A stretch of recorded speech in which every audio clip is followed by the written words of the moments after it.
There are a lot of psychological theories about why we tend to prefer people of our own groups to people of other groups. The first thing you'd have to understand is that human beings psychologically separate themselves into different groups. Sometimes these groups matter a lot to us, sometimes they don't matter that much.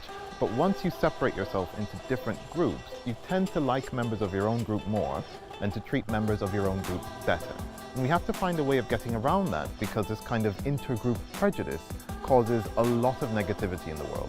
Psychologists have been working really hard to find a way to fix it. You find across large groups of people, sometimes thousands of people, that those who interact with a certain group are also more positive towards that group. So if there are a group of people, let's say people of a different religion, or people with mental health difficulties, or people from a different country that make you feel a bit nervous if you'd be the only person in the room interacting with them, the more you interact, the less nervous you feel.